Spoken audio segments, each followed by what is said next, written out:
મિત્રો આજે આપણે વાત કરવાના છીએ પાણીના ટાંકા માટેની યોજના વિશે, જેમાં 75,000 રૂપિયાની સહાય છે એ તમને મળવાપાત્ર છે। ઓનલાઈન ફોર્મ ભરાવાના શરૂ થઈ ગયેલ છે। કેવી રીતે ભરવું તેના વિશે આજે આપણે આ વિડીયોની અંદર ચર્ચા કરવાના છીએ, તો વિડીયોને પૂરો જોવા વિનંતી। મિત્રો, જો તમને અમારા વિડીયો ગમે તો લાઈક કરજો, તમારા મિત્રો સુધી આને શેર કરજો અને ચેનલને સબસ્ક્રાઈબ કરી લેજો, જેથી આવી કોઈ પણ માહિતી આપ સુધી પહોંચતી રહે। તમારે કોઈ એક બ્રાઉઝરમાં iKheડૂત.gujarat.gov.in વેબસાઇટને ઓપન કરી લેવાની છે। અહીંયા તમને યોજનાઓ વિશે માહિતી છે એ જોવા મળશે। તો અહીંયા ચોથું કોલમ છે એમાં તમારે ક્લિક કરી દેવાનું રહેશે, એટલે એક નવો જ વિન્ડો છે એ ઓપન થઈ જશે। અહીં તમે યોજનાઓ વિશે વાંચી શકો છો। મિત્રો, બાગાયતી યોજનાની અંદર અહીંયા 74 યોજનાઓના ફોર્મ શરૂ છે। વિગતો માટે અહીં ક્લિક કરો એવું લખેલ છે, તે ઓપ્શન ઉપર તમારે ક્લિક કરી દેવાનું રહેશે। એટલે મિત્રો, અહીં તમને યોજના વિશે ડિટેલમાં માહિતી છે એ જોવા મળશે, જેમાં તમે જોઈ શકો છો કે અહીંયા હાલ 74 યોજનાઓના ફોર્મ ભરાવાના શરૂ થઈ ગયેલ છે। જો તમે આમાંથી કોઈ પણ યોજનામાં ફોર્મ ભરવા માંગતા હોય તો તમે ભરી શકો છો। મિત્રો, આપણે ટ્રેક્ટરનો અને મહિલા તાલીમ યોજનાઓનો વિડીયો પહેલાં જ બનાવેલો છે। જો એ ન જોયો હોય તો તમે આપણા પ્લેલિસ્ટની અંદરથીને જોઈ શકો છો। આજે આપણે વાત કરીશું ડ્રીપ એરિગેશન માટે પાણીના ટાંકા। તો અહીંયા વધુ માહિતી માટે અહીં ક્લિક કરો, એ ઓપ્શન ઉપર તમે ક્લિક કરશો એટલે મિત્રો અહીં તમે જોઈ શકો છો કે યુનિટ કોસ્ટ ₹1,00,000 અનુસૂચિત જનજાતિ ખેડૂત ખર્ચના 75% અથવા તો તે મુજબ મહત્તમ ₹75,000ની મર્યાદામાં તમને સહાય છે એ મળવાપાત્ર છે। એ જ રીતે અનુસૂચિત જાતિ માટે પણ સેમ કેટેગરી અહીંયા રહેશે। ત્યાર પછી મિત્રો, જે સામાન્ય ખેડૂતો છે એમને 50% એટલે કે 50,000 રૂપિયાની મર્યાદામાં છે એ સહાય મળવાપાત્ર છે। અહીં વધુ માહિતી મેળવીએ તો સિમેન્ટ પાકા પાણીના ટાંકા ડ્રીપ સેટ ફરજિયાત, ટાંકાના ખર્ચના વ્યાજબીપણા માટે ગવર્મેન્ટ વેલ્યુઅર અથવા તો તાલુકા સર્વેયર, નરેગા યોજના અંતર્ગત સર્વેયરનું ખર્ચ અંગેનું એક સર્ટિફિકેટ લાભાર્થી પાસેથીને મેળવવાનું રહેશે।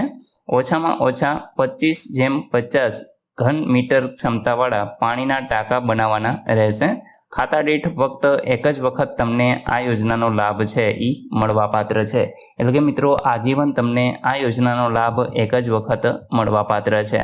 મિત્રો, તમારે અરજી કરવા માટે કયા કયા ડોક્યુમેન્ટની જરૂર પડશે એના વિશે આપણે વાત કરીએ તો અહીં તમને લિસ્ટ છે એ જોવા મળશે, જેમાં જાતિનો દાખલો। અહીં મિત્રો ફક્ત અનુસૂચિત જાતિ અને અનુસૂચિત જનજાતિ માટે જ આ દાખલો લાગુ પડે છે। સક્ષમ અધિકારીશ્રીનું દિવ્યાંગ અંગેનું પ્રમાણપત્ર, જો કોઈ અરજદાર દિવ્યાંગ હોય તો આ લાગુ પડશે। બાકી તમારે જમીનની વિગત, જેમાં 7/12/8ની નકલ અપલોડ કરવાની છે। ત્યાર પછી આધાર કાર્ડની નકલ અને બેંક પાસબુક અથવા તો કોઈ કેન્સલ ચેક છે એ તમે અપલોડ કરી શકો છો। વન અધિકાર પત્ર ધરાવતા હોય તો તેની નકલ તમારે જો અહીં લાગુ પડતું હોય તો અપલોડ કરવાની રહેશે। તો મિત્રો, આટલા ડોક્યુમેન્ટ છે એ તમારે સ્કેન કરી અને રાખવાના રહેશે।